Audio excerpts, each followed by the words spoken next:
Are you worried that the coaching market is too saturated and that you're going to struggle to get clients? Then stay tuned. I'm going to be sharing how you can stand out in a saturated coaching market, and I'm also going to be answering the question, is the coaching market actually saturated? Let's dive in.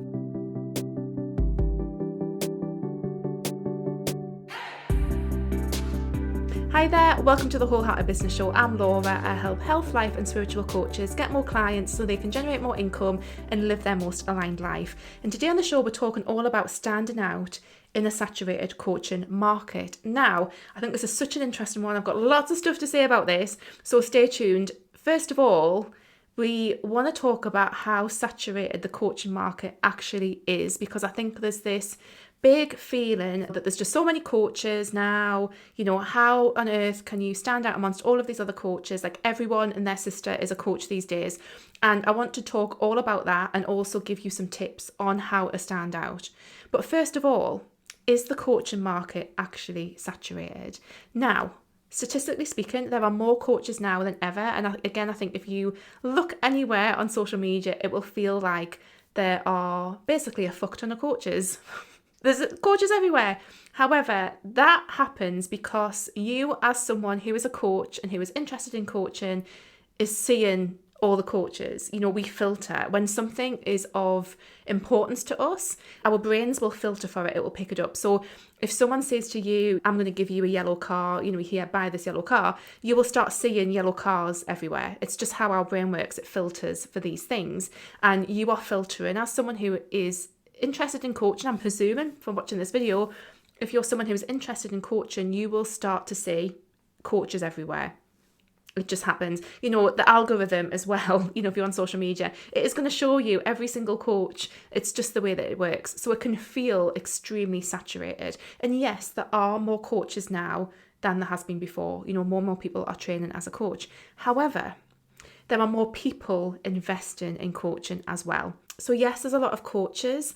Is the coaching market saturated? Yes and no. Like I say, there is a lot of coaches. However, there are more people who want to invest in coaching. So I think it's really important that you look at it from that perspective.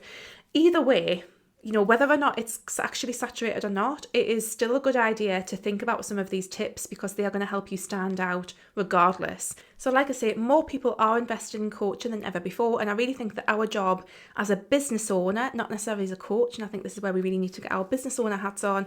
Our job as a business owner is to attract in those people who are ready to invest in coaching, and perhaps part of that is also educating them on how coaching can help them. But that's our job as a business owner, is to attract in those people, to share our unique way of helping people with their problems or helping them achieve their aspirations. That's what our job is, and part of that is absolutely to stand out and to put ourselves forward as best we can. So my first tip when it comes to how to stand out is kind of more of a general, I suppose it's like a general energetic, I don't know why I'm talking in all this language at the moment, but it just feels like the only way I can describe it. This is just a place to situate yourself energetically when it comes to standing out. And really simply, it goes as no one else is you. Now, when it comes to standing out, you automatically should stand out because no one else is who you are. Like, no one else has your experiences, your skills and knowledge, your physical appearance, your voice, your tone of voice. Like, no one else is like you. And I honestly think when it comes to standing out, most of it is really about you putting all of that stuff, all of those differences, and sometimes the things that we are actually kind of keep in and or we worry that people might judge are actually the differences that we want to share, because that's actually what sometimes attracts people in. But I honestly think when it comes to standing out, the best thing that we can do is to just share who we are, because no one else is us. And this is why, again, when we have the conversation about competition in the coaching space, I don't necessarily think that that's as much of a thing as it actually is. Like, I don't think people are sitting there looking at, this coach's Instagram and this coach's Instagram and thinking, oh, which coach should I work with? I very, very, very rarely think that happens. I think the way that people make decisions around who they work with as a coach is a lot more intuitive and connective and, organic. I just don't think people are sitting there comparing, like they're buying a car. Do you know what I mean? I don't think they're sitting there looking at like, well, I like the wheels on this one, but I like the infotainment system on this one. Like, I don't think people are sitting there doing that at all. So our job, again, just to go back to, what I was saying before in terms of business owners and getting out there and standing out, I honestly think really the core of that is just about sharing who we are. And this is why at every stage of my business and everything that I share, everything I teach about business, that's a core thing, because we need to be sharing who we are, and we need to be, I'll get into some of this as we go on, we need to be doing our business and showing up in our businesses aligned with who we are, because when we're not, it's actually stopping us standing out in a lot of ways, and it's going to prevent people from connecting with us and actually forming genuine connections that are really important when it comes to people wanting to work with us as a coach. So yeah, I think it rarely happens. I've definitely had some clients where they're like, well, I've had a call with another coach and I'm making a decision, and that's fine. But honestly, most of the time, it's a completely different kind of decision-making process. And this is why it's important to remember that no one else is you, and to really use that energy as a central starting point when it comes to standing out, because that's what's going to make the difference. And then the next thing to consider when it comes to standing out is your visual branding. Now, I'm a former designer. I'm still doing design work, but I don't offer it anymore in the business. But I'm a really big fan of your visual brand helping you stand out. Now, there's a few ways that you can do this. The main thing that you want to bear in mind with this is your brand should feel like you. Yes, you want your brand to appeal to potential clients, but ultimately you want your brand to feel like who you are, because I think that, again, that's going to draw people who are the right fit into working with you. It is going to mean that you show up more confidently because you feel that you have a brand that reflects who you are, and you don't want to water yourself down just to appeal to certain people. That's actually going to have the opposite effect. So it's really important that your brand feels like you. And then layering that on, if you look at what other coaches are doing in your space and what their visual brand looks like, and we often see trends in visual branding, it can be, if it feels aligned, to disrupt that and to go and do something completely different with your branding. So if you notice that a lot of, let's say, health coaches have got very, it's all very green and it's all very botanical and organic and stuff, and that's not necessarily you, then that's an invitation for you to go off and do something wildly different that feels more like you and that will really help you stand out, because that's great and that's lovely, but actually perhaps, you want some bright red in there, and perhaps, you want a completely different feel for your visual brand. If that doesn't feel like you, I don't think there's any point in being disruptive for the sake of it. Like, if that doesn't feel like you, the brand's not going to be the right fit for who you are, and you're not going to be able to inhabit that. If you go for a really big brashy brand and that's not actually who you are, and you actually do like the gentle botanical organic shapes, that's fine. Yes, other coaches might have similar branding, but that's fine. But it can be a really, really good way to stand out. And just think about who you are. Like, what is your aesthetic as a person? Is that like a very Generation Z kind of thing to say? But what's your aesthetic as a person, and how can that come out in your branding? Like, I'm currently in the process of a rebrand. It's very much in the background at the moment, and I'm doing it myself because I have got my own design background, and I'm really excited about where it's going. It feels like, from the last rebrand, which was 3 years ago, which, is lovely. I love the boho vibes. I love how it feels. It's not quite me anymore. And I think it does feel a little bit, I don't know, I want something a little bit more vibrant and a bit more me. So I'm really excited to bring that through. And it's very similar to the existing brand. It's just got a few little tweaks that make it a bit different. So I'm really excited about that. And I do think that's going to help me stand out. And then another thing that you can do to stand out is to just get really clear on your values. Now, sometimes when it comes to values, we can get a little bit afraid of really being loud about sharing them. And when I'm talking about values that underpin our businesses, it might be things like, the value of transparency, the value of equality. It might be certain, things around racism, around homophobia, things like that, which are certainly underpin what I'm all about. And people can get a bit nervous about sharing these things because they don't want to get it wrong, they don't want to offend anyone, they might be worried about turning some people off. And honestly, I think if you're worried about turning some people off, it's probably not a strong enough value for you, because I don't give a fuck about who I turn off when I say that values of equality are really important to me. So it's really about knowing what your values are, and really, to take a word out of my own brand book, being really wholehearted about those. And actually, I think when you do that from a really genuine place, like this isn't like this isn't like all the companies getting out their rainbow flags and waving them in June in Pride Month and not actually doing anything in the background. This is about having values that you really proactively put into practice in your business. And if you do that, then I think it's a really good thing to share that, because it really can help you stand out from other people. If you have values that you take very seriously and that you do embed in your business, it's a good thing to talk about them and to share them, because again, that can help you stand out from other people who are just not doing that. So I think that can be a really, really useful way to stand out. But like I say, there's no point in doing it if it is literally just like a little flag wavy thing that doesn't really mean anything. You want to think about your values and how they actually play a role in your business and the delivery and all of the different ways that your business functions.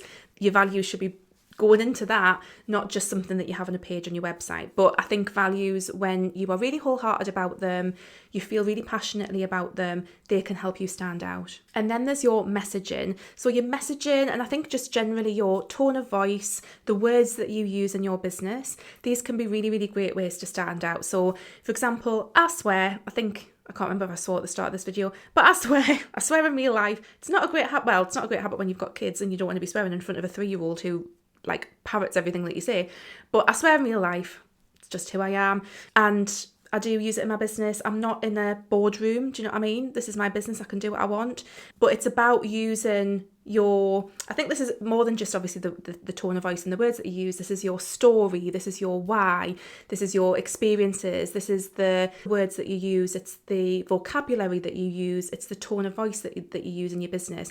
All of these things can really help you stand out. So if you're in there, again, let's say the holistic health coaching space, and everyone's all very airy-fairy and and very spiritual sounding, and it's all very gentle, and then you come in and you like being really honest and upfront, and everything's like hard truths, and and you swear a little bit, that can be really refreshing for some people who are just looking at that thinking, oh, that's all lovely, but it doesn't really appeal. Like, you can come in and be completely different. But again, remember that the golden rule, only do it if it's who you are. Like, this is really more about any of the reasons that you give yourself for not being your whole self in your business. This is where you say, I don't need that. I can be my whole self in my business, and actually it's important that I do so, because that's going to be the foundation of how I stand out in this, quote unquote, saturated coaching market. So think about your messaging, think about the words that are used in your vocabulary, your tone of voice, all of that jazz. That's the main tip out of all of these, to be honest, is just focus on being you. And then there's thought leadership. Now, I really wanted to include this one because I think it is a kind of newish area that's coming out in terms of content marketing. And thought leadership is basically sharing ideas, unique perspectives, opinions on a certain niche topic area. And I think there's an element of expertise that comes with that. Now, not everyone is going to be comfortable with owning that label of expert and sharing expertise. However, some of you guys will have a very specific niche that you know inside out and back to front. And if that is you, then getting into the thought leadership space and sharing content as a thought leader, which might be commentary on things that are happening in a certain industry. It might be, presenting fresh ideas, fresh ways of thinking about things. Then that can be a really great way to stand out if that feels good to you. And like I say, you will know whether or not this kind of style of thing is right for you or not. If you feel that you have a certain level of expertise and you really feel confident that you know this area, then this is a great way to stand out from other people who are perhaps doing similar stuff in your niche but who aren't owning their expertise as much.